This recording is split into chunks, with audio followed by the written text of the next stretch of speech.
우리는 지난 시간 우리 담임 목사님 통해서 예수님의 소명에 대한 말씀을 들었습니다. 가난한 사람들에게 복음을 전하고 포로된 사람들에게 자유를, 눈먼 사람들에게 다시 보게 함을, 억눌린 사람들에게 해방을 선포하는 은혜의 해를 증거하시는 예수님의 부르심과 소명에 대한 말씀을 들었습니다.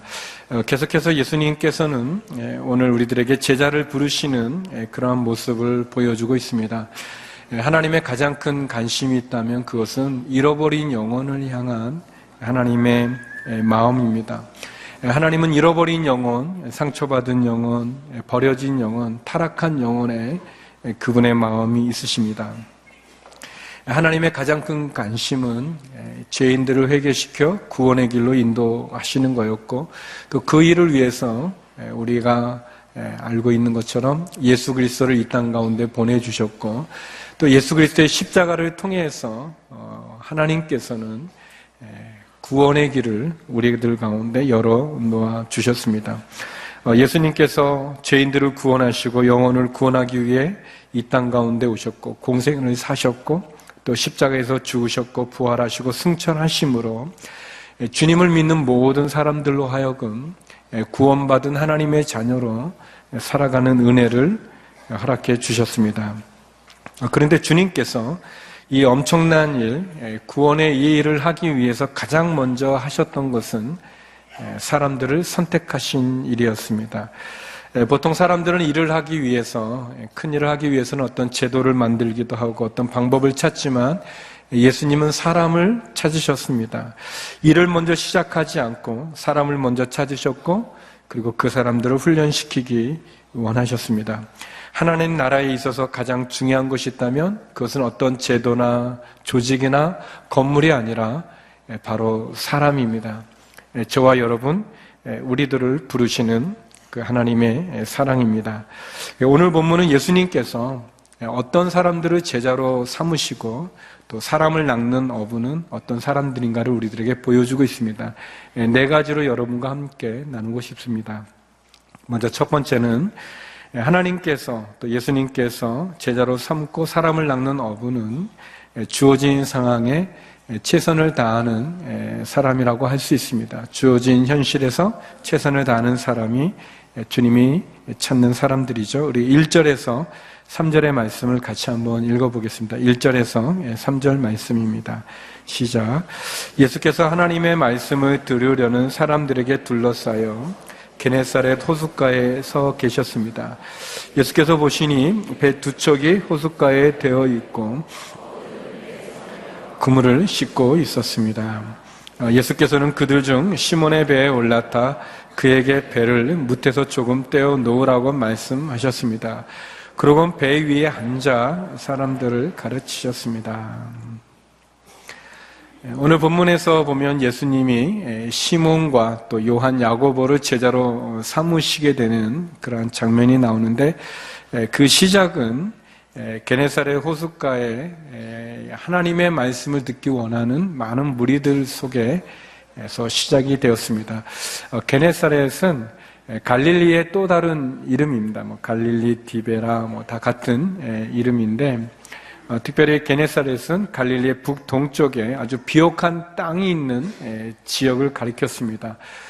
우리 앞전에 보면 우리 4장 후반절에 보게 되면 예수님께서 부르심을 받고 사단의 시험을 이기신 후 또 회당에 들어가서 자신의 소명에 대한 이야기를 하신 이후에 가버나움에 가셔서 귀신들을 쫓아내고 또 베드로, 시몬의 장모의 열병을 쫓아내신 그런 기적의 기사들이 나오고 있습니다. 가버나움에서 가까운 게네사렛에서 많은 사람들이 하나님의 말씀을 듣고자 모여 있었습니다. 그때 예수님께서는 배 두 척을 보셨는데 그 배들은 밤새도록 고기를 잡고 비록 얻은 것은 하나도 없지만 그물을 씻고 있는 중에 있었습니다. 그 중에 하나인 시몬의 배에 예수님께서 오르셔서 약간 무태서 떨어지게 해서 무리들과 군중들에게 말씀을 가르치시는 그러한 내용입니다. 아마도 시몬은 이미 예수님을 알았죠. 예수님께서 자신의 장모의 열병을 쫓아내 주시기도 하시고 또 회당에서 귀신 들린 사람들을 쫓아내는 그러한 일을 듣기도 하고 또 자기가 보기도 했던 그런 이유로 인해서 예수님께서 시몬의 배에 오르셔서 조금 뛰어노라고 했을 때 기꺼이 그는 예수님에게 자신의 배를 내어드렸습니다. 누가 사람을 낚는 어부가 될 수 있을까? 또 예수님은 어떤 사람을 제자로 선택하시는가? 저는 이 오늘 본문에서 세 가지 정도를 나눠볼 수 있습니다. 우리가 본문에서 볼 수 있는 깨달음의 첫 번째는 베드로나 요한이나 야고보가 먼저 예수님에게 찾아온 것이 아니라 예수님께서 먼저 시몬에게 다가가셨다는 것입니다. 예수님께서 이들에게 먼저 찾아가셨습니다. 하나님은 우리에게 먼저 찾아오시는 분이십니다. 이것이 은혜죠. 은혜는 예수님이 먼저 우리에게 손을 내밀으셨다는 것입니다. 내미신다는 것이죠. 교회는 하나님의 부름 받은 사람들의 모인 곳이죠. 하나님으로부터 부름 받은 사람들이 모인 곳이 교회 공동체입니다. 시몬의 배에 오르셨던 예수님처럼 예수님께서는, 하나님께서는 저와 여러분의 인생의 삶에 찾아오셨고 우리에게 손을 내밀어 주셨습니다. 우리의 믿음은 나에게서 시작된 것이 아니라 하나님에게서 시작됐다는 것을 고백하는 것입니다. 주님께서 우리의 삶에 먼저 손을 내밀어 주셨고 들어와 주셨고 찾아와 주셨고 그리고 우리를 선택해 주셨습니다. 그것이 은혜입니다. 두 번째는 예수님은 사람을 차별하지 않으신다는 거예요. 예수님은 어떤 직업으로 우리를 판단하지 않으신다는 것입니다. 예수님이 우리의 삶 가운데 들어오실 때 그분은 우리가 어떤 사람이든지 우리가 머리가 좋거나 나쁘거나 학벌이 높거나 낮거나 또 건강하거나 아프거나 부유하거나 가난하거나 관계없이 우리가 가지고 있는 조건이나 배경이나 업적으로 우리를 택하신 것이 아니라 그분의 사랑으로 우리를 만나 주신다는 것입니다.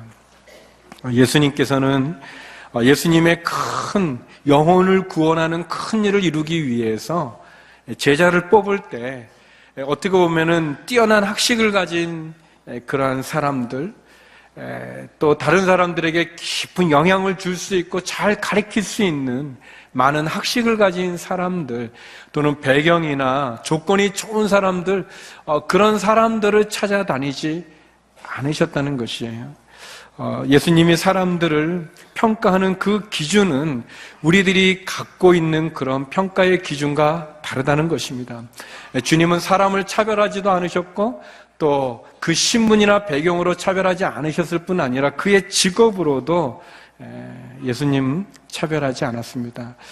예수님께서는 일을 하실 때 자기 혼자 일도 안 하셨지만 그러나 함께 일하기 원하는 동역자들을 찾으실 때 오늘 본문에 보니까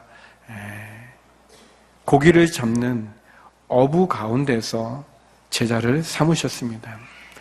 예수님의 12명의 제자들의 직업은 다양하고 그리고 배경도 다양하고 나이도 다양하고 성격도 다양한 것을 우리가 보게 되어집니다.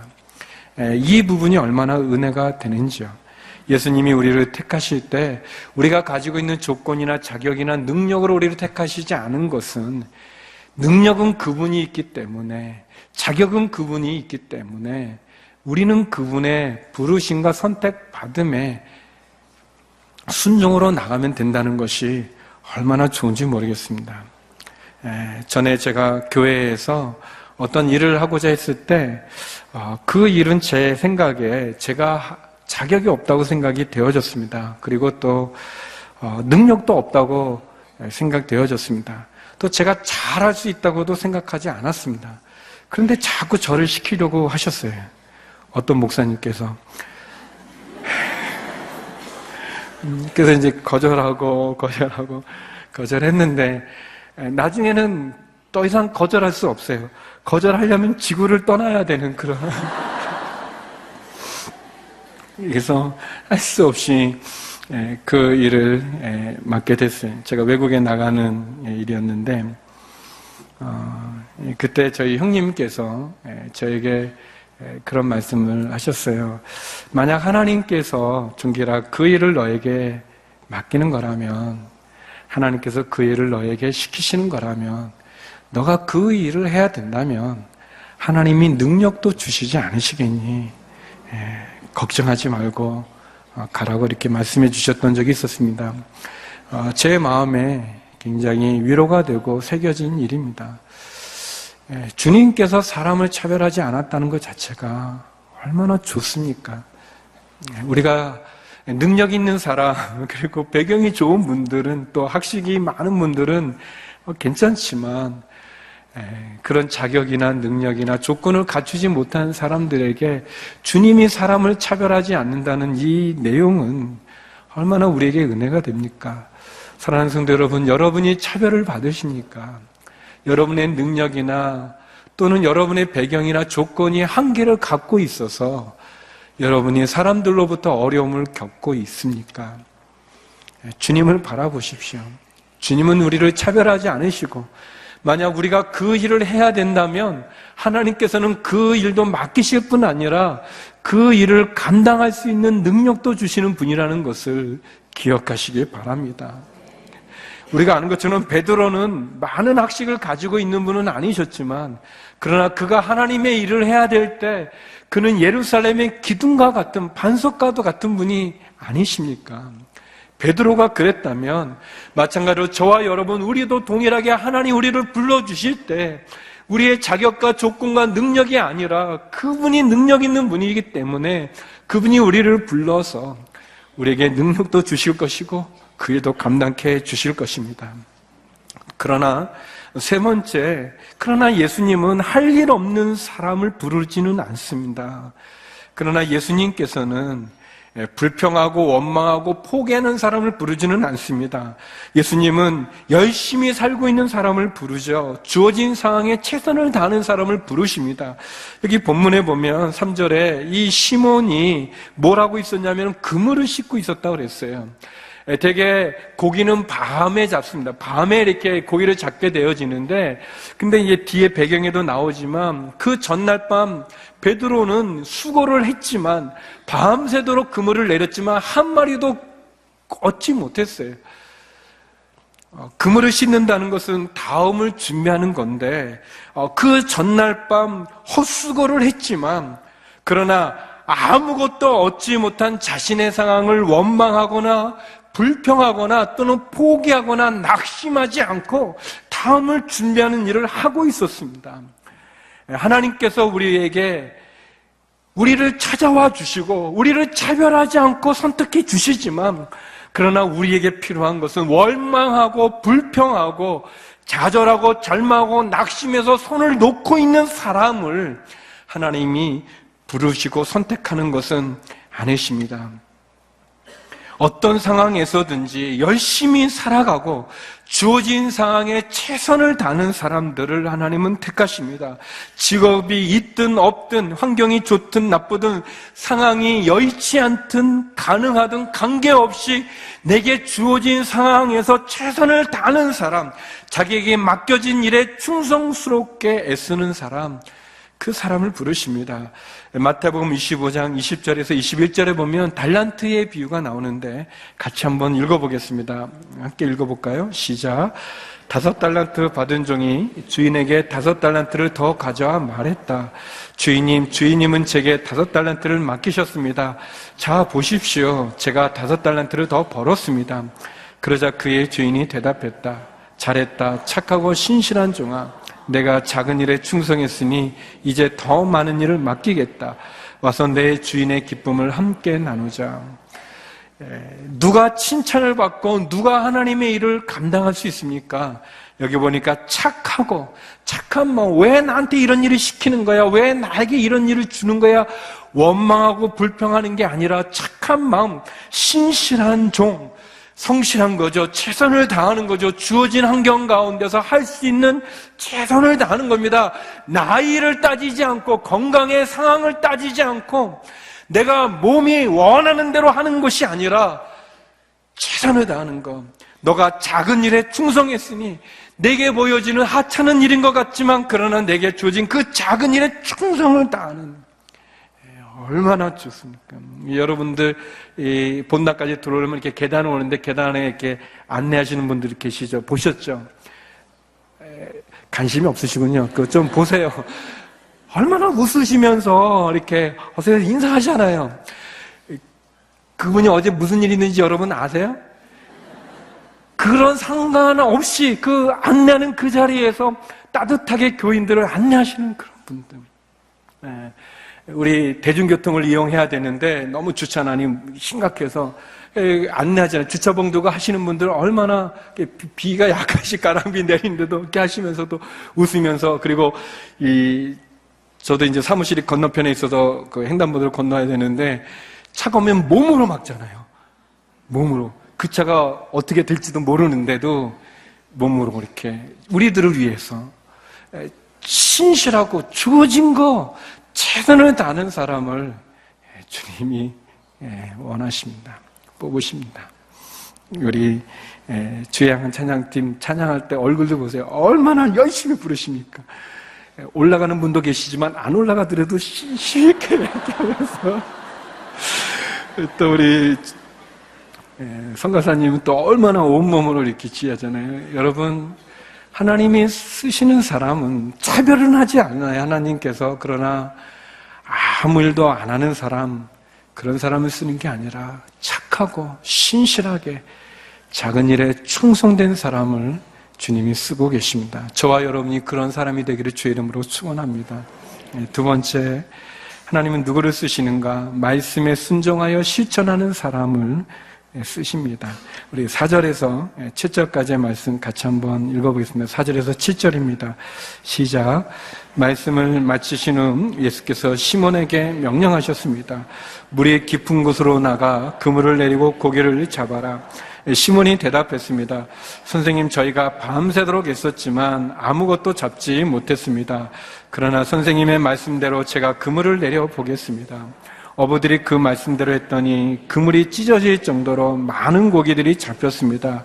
그래서 그들은 다른 배에 있는 동료들에게 와서 도와달라고 손짓했습니다.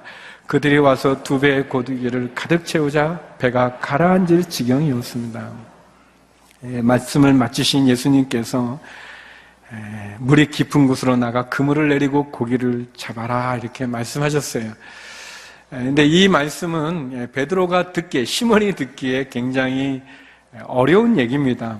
왜냐하면 고기는 대개 밤에 잡는 거죠. 이렇게 해가 뜨거우면 고기들이 물 깊은 곳으로 가기 때문에 안 되고, 또 당시에 그물이 이렇게 암압보로 만들어졌기 때문에 고기들이 이렇게 그물을 보고 피하기 때문에 그렇습니다. 저는 이 고기들이 굉장히 무식한 건 아니고 아무튼 굉장히 이렇게 어리석은 걸로 그렇게만 생각했어요. 그냥 식탁에 있는 거 이렇게 죽어 있는 것만 이렇게 봐가지고. 근데 제가 그 감 온누리교회 갔을 때 거기 있는 집사님께서 제가 수영을 하나도 못하는데 하나도 못해도 그 스쿠버 다이빙 그거를 할 수 있다고 그래가지고, 그래서 제가 이렇게 다 옷을 입고 밑에 내려갔던 적이 있었어요. 바다 밑에 내려갔는데 얼마나 아름다운지요. 그거 너무 이제 거기에 관광지고 이제 와서 그런지 먹이를 주는데 이 소세지 같은 거를 주는지 고기들이 막 와요. 이렇게 오는데 저한테 소세지 줘가지고 이렇게 있는데 이 소세지를 먹는 거예요. 제 앞에서 이제 구경하는 거죠. 그래서 제가 이거 잡으려고, 먹을 때 잡으려고 이렇게 손에 드는데 얼마나 빨리 가는지, 그 고기들이 얼마나 약았는지 소세지만 파파파파 해가지고 탁 먹고는 다 먹고 제가 소세지가 없으니까 저한테 안 오는 거 있지. 거기들이 총명해요. 그래가지고 이 그물 보일 때 이게 낮에 잘 안 하는 거죠. 그것도 이 베드로는 갈릴리에서 쭉 어부로 있었어요. 밤새 했는데 고기가 없는 거예요. 수고했는데 없는 거예요. 예수님의 말씀이 자기의 경험이나 자기의 지식이나 자기가 가지고 있는 거하고는 틀리는 거예요. 불합리한, 어떻게 보면은 동의할 수 없는 이야기죠. 그런데 베드로가 말합니다. 선생님, 밤새 애썼지만 아무것도 잡지 못했지만 그러나 선생님 말씀대로 제가 그물을 내려보겠습니다. 선생님 말씀대로. 그리고 그 말씀대로 어부들이 했더니 그물이 찢어질 정도로 많은 고기들이 잡혔다는 거예요. 예수님과 베드로의 대화를 보면서 예수님은 우리들의 일상의 삶의 양식에 대해서 관심 없는 분이 아닙니다. 예수님은 하나님의 말씀을 전하기도 하셨지만 밤새 아무것도 잡지 못한 이 어부들의 사정에 대해서 고기를 잡게 해주셨어요. 많은 고기들을 잡게 해주셨습니다. 예수님은 우리의 일용할 양식, 우리의 현실의 배고픔에 대해서 외면하는 분이 아니시죠. 두 번째 또 이 베드로의 대답을 보면서 우리가 알 수 있는 것은 베드로는 자기가 가지고 있는 자기의 지식이나 경험, 어떻게 보면 자기가 가지고 있는 그 지휘권, 이 배의 선장의 역할을 주님에게 내어드린 것을 볼 수 있어요. 우리가 밤새 수고했지만 얻지 못했어요. 그리고 이 베드로는 우리가 아는 것처럼 어부지만 예수님은 사실 고기를 낚았던 그런 적은 없잖아요. 예수님의 아버지도 목수였고 예수님도 목수로서 그렇게 알려진 분인데 이 비전공자가 전공자인 시몬에게 배를 잡으라고 고기를 깊은 데 가서 그물을 내리라고 말하는데 쉽지 않죠. 누가 예수님의 제자가 될 수 있는가? 하나님 말씀에 순종하여 실천하는 사람이 예수님의 제자가 되는 거죠. 베드로는 말씀대로 그물을 던지겠습니다. 말씀대로 그물을 던지겠습니다. 라고 그랬어요. 자신의 생각과 경험보다는 예수님의 말씀을 신뢰하고 예수님의 말씀대로 순종했습니다. 성도 여러분, 순종할 때 기적이 시작이 되고 순종할 때 기적이 역사를 이루어 열매를 맺을 수 있는 것입니다. 모든 기적의 시작은 순종이고 모든 기적의 결론은 순종입니다. 기적의 열매를 볼 수 있는 방법은 순종이죠. 누가 예수님의 제자가 될 수 있는가? 누가 예수님을 따라갈 수 있는 사람을 낚는 어부가 될 수 있는가? 예수님의 말씀에 순종하는 사람입니다. 그물이 찢어질 정도로 많은 고기가 잡혀서 결국 다른 배까지도 불러서 2배를 가득 채워 배가 가라앉을 정도까지 넘치는 그런 기적을 보았습니다. 열왕기하 5장에도 보게 되면 아람 사람 나아만이라는 장군이 문둥병에 걸려 있는데 엘리사라는 선지자를 찾아와서 그 몸이 낫기를 구합니다. 근데 엘리사 선지자는 만나주지도 않고 말합니다. 요단강에가 7번 몸을 담그십시오. 이렇게 얘기해 줍니다. 만나지도 않아주고 또 손에 이렇게 안수하는 것도 아니고 그냥 말만 하게 됩니다. 나만 장군이 보니까 기가 막혀요. 왜냐하면 요단강이 무슨 우리 하천 같은 그렇게 멋있는 무슨 물이 아주 깨끗한 뭔가 이렇게 역사가 일어날 만한 그렇게 보여지는 강이 아니고 그냥 평범한 그냥 조그만 하천이었습니다. 기분이 나빠해서 돌아가려고 할 때 시종이 그런 말 합니다. 장군님, 주인님, 한번 선지자의 말대로 한번 해보시죠. 여기까지 왔는데. 그래서 나아만 장군이 요단강에 자기의 몸을 담그게 됩니다. 우리 열왕기하 5장 14절 말씀인데요. 같이 한번 읽어보겠습니다. 열왕기하 5장 14절입니다. 시작. 그러자 그는 하나님의 사람이 말한 대로 내려가 요단강에 7번 몸을 푹 담갔습니다. 그러자 그의 피부가 어린아이의 피부처럼 회복돼 깨끗해졌습니다. 온전한 순종, 하나님의 사람이 말한 대로 내려가 7번 요단강의 몸을 푹 담갔다고 그랬습니다. 푹 담갔어요. 그냥 조금 이렇게 한 게 아니라 완전히 맡겨버린 거예요. 맡겨버렸더니 그의 문둥병, 이그러진 그의 피부가 어린아이의 피부처럼 회복이 됐다고 얘기하고 있습니다. 사랑하는 성도 여러분, 하나님의 말씀에 온전한 순종으로 기적을 경험하기를 주의 이름으로 축원합니다. 우리가 하나님을 믿을 때 그냥 확 믿으세요. 그냥 그 요단강에 푹 빠진 것처럼 그냥 요거는 요렇게 하고 저거는 저렇게 하고 그냥 요거는 내 생각에 맞고 내 경험에 맞으니까 그냥 이렇게 하고 이거는 아니야, 그거는 아니야. 하나님이 예수님이 한국에 살아보셨어? 그분이 우리 사정을 알아? 입시를 해본 적 있어? 없겠죠. 그렇게 자꾸 요것저것 따져서 요거는 하고 저건 안 하고 그런 게 아니라 그냥 요단강 물에 푹 당겼던 나아만 장군처럼 이 금을 다시 또 하면 또 씻어야 돼. 불편한데 어려운데 어젯밤에 했는데 아무것도 없는데 고기가 없는데 그렇게 말하지 않고 그렇게 말하지 않고 그냥 말씀대로 그물을 내렸을 때 기적을 보게 되지 않습니까? 사랑하는 성도 여러분, 우리의 믿음이 그냥 주저주저하는 믿음이 아니라 재고 따지는 믿음이 아니라 그냥 온전히 하나님께 맡길 수 있는 믿음이 될 수 있기를 주의 이름으로 축원합니다. 그래야 기적을 경험하고 그래야 마지막까지 온전히 순종하는 믿음을 통해서 우리가 하나님의 제자로 부르심을 받을 수 있을 것입니다. 세 번째, 오늘 본문에서 우리가 볼 수 있는 것은 거룩함 앞에 자신의 죄를 고백하는 사람이 하나님의 제자로 부름을 받는다는 것입니다. 우리 8절 9절 말씀 같이 한번 읽어보겠습니다. 8절 9절입니다. 시작. 시몬 베드로가 이 광경을 보고 예수의 무릎 앞에 엎드려 말했습니다. 주여, 제게서 떠나십시오. 저는 죄인입니다. 베드로와 그 모든 동료는 자기들이 잡은 고기를 보고 놀랐던 것입니다. 오늘 본문에서 보면 이제 이 시몬이라고 쭉 표현하다가 이제 베드로라는 이름이 등장되어지고 또 죄인이라는 단어가 처음 등장합니다. 누가복음에서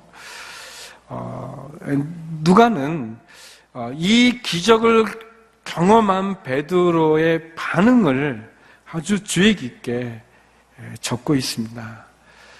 베드로는 자기의 경험이나 어젯밤도 아무것도 안 잡혔는데 그리고 이 낮에는 아침에는 이 고기들이 다 깊은 데 가버리는데 어떻게 이런 일이 일어나는가, 어떻게 이런 기적이 일어나는가를 보고서 그가 제일 먼저 한 행동은 예수님 앞에 무릎을 꿇고 주님, 저는 죄인입니다.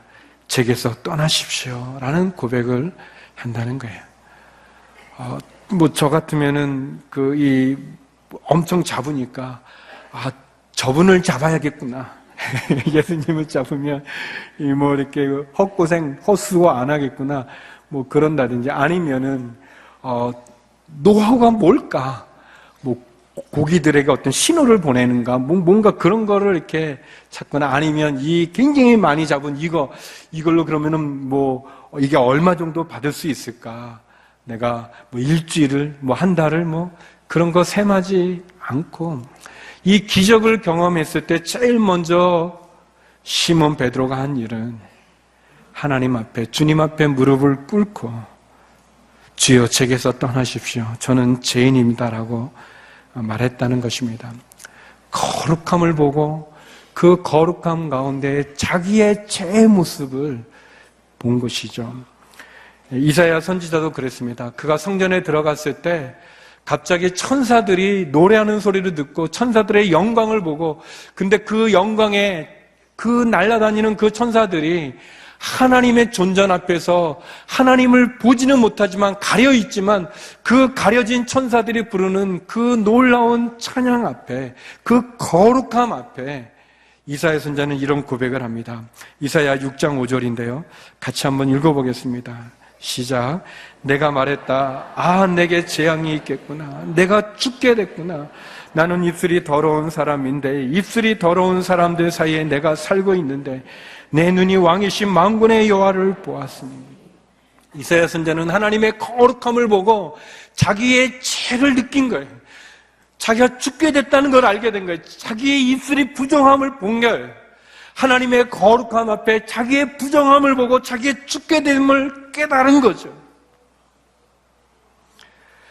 사랑하는 성도 여러분, 베드로가 하나님 예수님의 거룩함 앞에 자기의 죄를 고백했던 것처럼 우리가 성찬을 나눴는데 이 성찬을 나눌 때 떡과 포도주를 받을 때 그 예수 그리스도의 십자가의 거룩함을 보고 그 십자가에 나의 죄 때문에 죽으시는 예수님의 거룩한 사랑을 보고 그리고 그 살과 피를 주시는 그 하나님, 그 예수님의 그 사랑 앞에 우리가 두려움과 떨림으로 참여할 수 있다면 그것이 진정 하나님의 거룩함 앞에 내 죄를 보는 것이 아니겠습니까?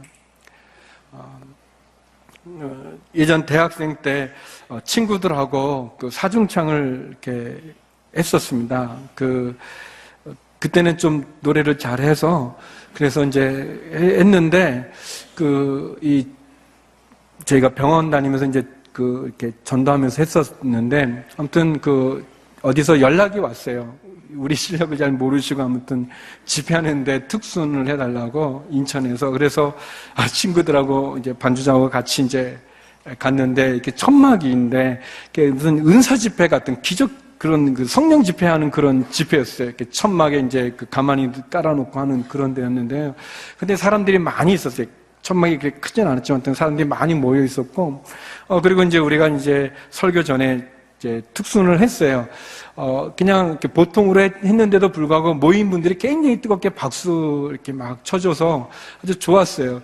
원래는 이제 우리는 나가야 되는데, 나가서 다시 서울로 와야 되는데, 근데 거기가 너무 사람들이 많이 있고 또 막 뜨겁게 박수해 주는데 바로 또 나가기도 멋졌고 그래서 그냥 거기 이렇게 앉게 됐어요. 앉아서 설교를 듣게 됐는데, 미국에서 오신 목사님이 통역을 하는 건데 이 목사님이 얼마나 뜨겁게 이렇게 막 하시는지 통역하는 분도 같이 이렇게 막 뜨겁게 막 같이 이렇게 굉장히 이렇게 강하게 설교를 하시더라고요. 죄에 대한 이제 설교를 강하게 하시는데 근데 이분이 갑자기 사람을 지적하는 거예요.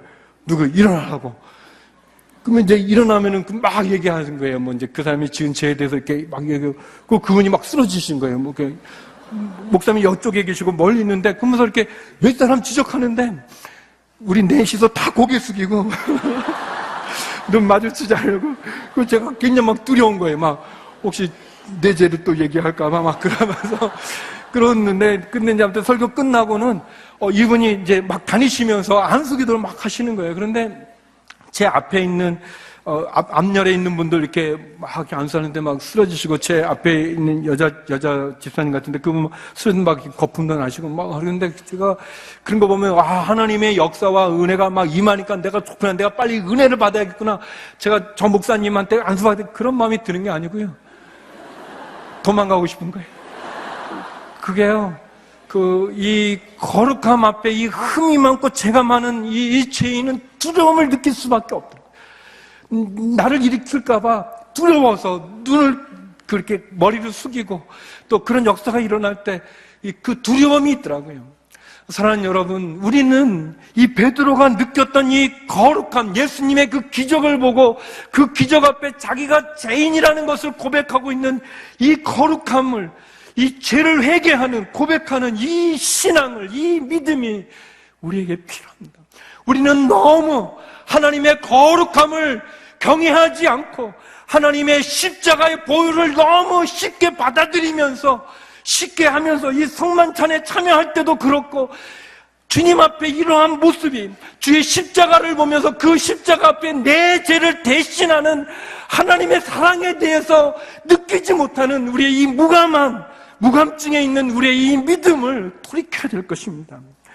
하나님 앞에서 내가 얼마나 큰 죄인인지를 알고, 그래서 내 힘으로 구원받을 수 없는 존재임을 알고, 그래서 하나님의 그 은혜가 아니면은, 예수님의 십자가가 아니고서는 결코 구원받을 수 없는, 그래서 그 십자가만이 나를 구원한다는 것을 고백할 수밖에 없는 그런 나의 죄를 회개하는 그 모습이 우리에게 필요합니다. 매일매일 십자가 앞에 나를 못 박으며 매일매일 하나님의 거룩한 존전 앞에 우리의 나가 내가 얼마나 부끄러운 사람인지, 부족한 사람인지를 고백하면서 하나님의 은혜를 구하며 살아가는 우리들, 그 사람들이 주의 부르심에 합당하게 나갈 수 있는 사람입니다. 거룩함 앞에 자식의 죄를 고백했던 시몬처럼 저와 여러분 그렇게 되길 원합니다. 마지막으로 오늘 본문은 모든 것을 버리고 예수님을 따르는 사람이 사람을 낳는 어부라 얘기합니다. 우리 10절 11절 말씀 같이 한번 읽어보겠습니다. 10절 11절입니다. 시작. 세베대의 아들들이며 시몬의 동료인 야고보와 요한도 놀랐습니다. 그때 예수께서 시몬에게 말씀하셨습니다. 두려워하지 마라. 이제부터 너는 사람을 낚을 것이다. 그리하여 그들은 자신들의 배에 무태되고 모든 것을 버려둔 채 예수를 따라갔습니다. 아마 베드로는 두려워했던 것 같아요. 그 거룩한 기적을 보면서 그는 두려워서 아마 떨었던 것 같습니다. 그래서 주님이 말합니다. 두려워하지 마라. 두려워하지 마라. 걱정하지 마라. 염려하지 마라. 말씀하시죠. 이제부터 너는 사람을 낚을 것이다 라고 얘기하고, 그래서 이 제자들은, 이 베드로와 요한과 야고보는 배를 무태대고 모든 것을 버려둔 채 주님을 따랐다고 얘기합니다. 자신이 죄인임을 고백하고 자신을 떠나가기를 간청하는 베드로에게 주께서 두려워하지 말라라고 말씀하신 것처럼, 저와 여러분 그 주의 십자가 앞에 나아가 엎드리는 우리들을 향해서 주님이 말합니다. 두려워하지 말라라고 말씀하십니다. 그리고 주님은 우리를 불러주십니다. 내가 너로 사람을 낚는 어부가 되게 할 것이다. 너는 이제 사람을 낚을 것이다. 너는 이제 영혼을 구원하는 일을 하게 될 것이다 라고 얘기합니다. 자신의 배를 무태되고 모든 것을 버려둔 채 예수를 따랐던 것처럼 모든 것을 내려놓고 주를 따른다는 것은 두 가지 의미가 있어요. 그것은 우리 시몬처럼 어떤 분들에게는 그것이 자기들의 본업을 내려놓고 주님을 따르는 것을 의미하기도 하고, 어떤 분에게는 지금 하고 있는 그 일을 위해서 내가 다른 것들을 다 버려두고 다른 것들을 다 포기하고 다른 것들에 눈을 돌리거나 시선을 빼앗기고 마음을 빼앗기지 않고 그 일에 온전히 충성하는 것을 의미하기도 합니다. 시브리서 12장 1절 2절 앞부분에 보면 이와 같이 우리를 둘러싼 구름같이 많은 증인들이 있으니 모든 짐과 얽매기 쉬운 죄를 벗어버리고 인내로서 우리 앞에 놓인 경주를 합시다. 믿음의 창시자여 완성자인 예수를 바라봅시다 그랬습니다. 사랑하는 여러분, 예수님의 말씀에 단순히 순종했던 베드로는 풍성한 축복을 경험하지 않습니까? 이제 그는 갈릴리에서 고기를 잡는 어부에서 사람을 낚는 어부로 자신의 양식을 위해서 일했던 인생에서 영혼을 구원하는 인생으로 주와 함께 가고 있지 않습니까? 주님이 누구를 부르실까요? 주어진 상황에서 최선을 다하는 사람, 말씀에 순종하여 실천하는 사람, 자기의 주도권을 자신의 인생의 운전대로 주님에게 맡길 수 있는 사람, 그리고 하나님의 거룩함 앞에 십자가 앞에 매일 자신의 죄를 회개하고 고백하면서 주를 위해서라면 모든 것을 내려두고 따라갈 수 있는 사람, 그 사람을 주님이 찾고 계십니다. 저와 여러분이 그런 사람으로 이번 한 주간 주님과 함께 동행하지 않으시겠는지요? 우리에게 찾아오셔서 우리를 선택해 주신 주님, 그분과 함께 동행하여 승리하는 우리 모두가 되기를 주의 이름으로 축원합니다. 기도하시겠습니다.